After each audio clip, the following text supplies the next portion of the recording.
Hey guys, Team Yugioh here, and today we have a Burning Abyss pure deck profile, and I really like the deck in general. It's definitely a meta contender still, and yeah, let's get into it. So first for hand traps, we play 3 Ogre and 3 Effect Failure.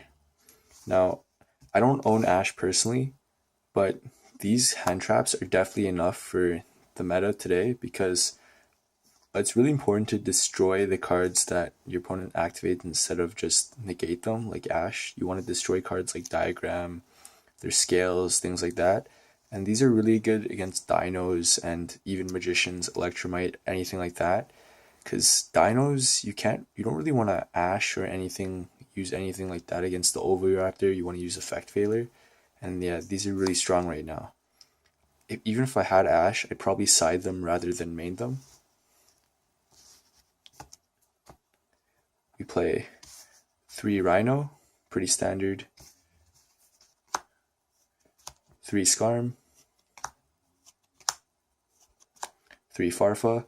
In case you don't know what these do, Skarm lets you search a level 3 Fiend type monster Dark on end phase, so you basically search your Tour Guide or any BA.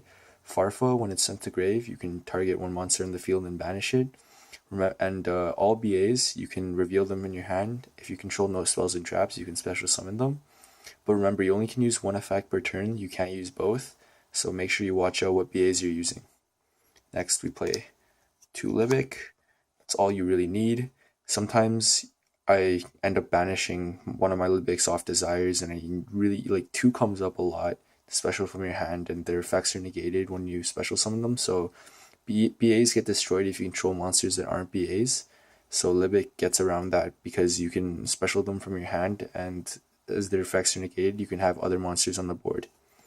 Now they're limited, so 1 Seer, 1 Graph, and for my one-ofs, I play 1 Rubik, 1 Calcab, 1 Barbar, 1 Alec.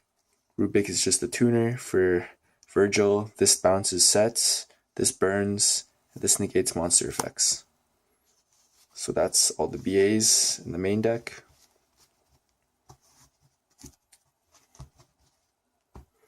Next we play 1 Tour Guide, 1 Crane Crane. Crane Crane's really good because it gets around Ash, and as you special BA from the grave, its effects are negated, so you can go for an instant Dante. And something that's really cool is, let's say you only have Crane Crane and a BA in hand. If you activate the effect to special summon the BA, you can normal summon the Crane Crane, the BA gets destroyed, and then Crane Crane's effects still triggers, so you can special the BA back with its effects negated and going straight into Dante, which is really, really cool. And to round off our monsters, we play 1 Snow. We have a lot of dead cards in the grave sometimes, so this cycles off all of our dead cards, and it can be used for an interruption, especially in the mirror match. What I found is if you snow one of their BAs, it's really, really hard for them to go into Xyz's place because BAs die as if you control monster, it's not a BA, and if you set a card, it's not a BA, so their BAs get destroyed. Next for our spells, Double Desires. Even though some people complain that you can banish your Graph and Seer, I feel like Desires is really important to get card advantage, and sometimes your hands are really brick, so you really need the Desires to dig into your extra cards. I don't really like Upstart because, I don't know, it's kind of slow, and I'd rather have a +1 than just go even. We play 2 Cosmic Cyclone. I like these better than Twin Twisters in the main deck because against Pendulums you don't want to destroy their scales as they can use Astrograph, you want to banish them. This gets around Pendulum Call too. Next we play 2 Scapegoat because on the end phase, as I'll show you from extra deck later, Scapegoat is really powerful to go into things like Borreload, stuff like that, just to get out a lot of strong Link monsters because Link monsters define the meta. They get past D barrier, all those things. 1 Monster Reborn, 1 Foolish Burial, and as your deck has a low ceiling, play 1 Raigeki, 1 Dark Hole because we can't deal with a lot of high level monsters, high attacking monsters, so we like to wipe the board in BAs. Next, for our 4 traps, we play 3 Paleozoic Dinomischus because, as I said before, our deck has a really weak ceiling against high attacking monsters, so we can target their monsters, banish them, and get rid of them. 1 Skill Drain because BAs can like Dante can still activate its effect to mill even under skill drain because it's a cost, and our BAs won't die when they're special summoned from hand, even if we have another monster that's not a BA, which is really cool. So 40 cards in main deck. Next, getting onto our extra deck, we play 3 Dante, really standard, 1 Beatrice, 1 Fusion Dante, 1 Virgil. I really like Virgil because you can spin a card from their grave or their field back to their deck, and you can special them off Seer, so it's really good for recycling. Since we play Scapegoat, we play 1 Link Spider. I might start playing 2 because I find that 2 comes up sometimes when you're using Scapegoat, so it's kind of important. 1 Proxy Dragon. 1 Underclock Taker, really important for a 2-card Beatrice combo I'll show later. 1 Ib. 1 Ningirisu. And Borlo Dragon, the most important Link monster in your deck. Gets over around Masterpiece, takes control of monsters you can't deal with. Really, really good. Next, more Xyz, 2 Break Sword, comes up a lot. It's your way of removing things as a rank 3. And 1 Nightmare Shark to attack for game when they're at 2k or less life points. Now for a side deck, we play the Kaiju package. Really important for True Dracos. Evenly matched.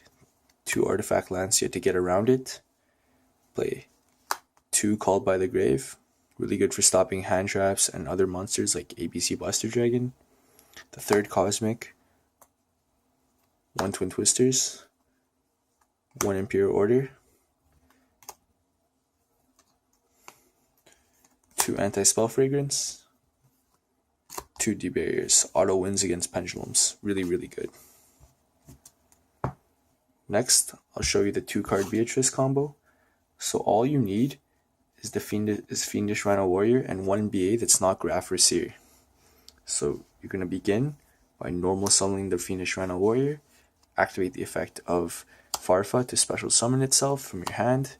Now Fiendish Rhino's effect is it protects all your fiends from dying by battle or card effect, so Farfa would stay. Next, you're going to go into your extra deck, go into Dante. You can use Dante's effect. I would usually, to be safe, I would mill 1 here.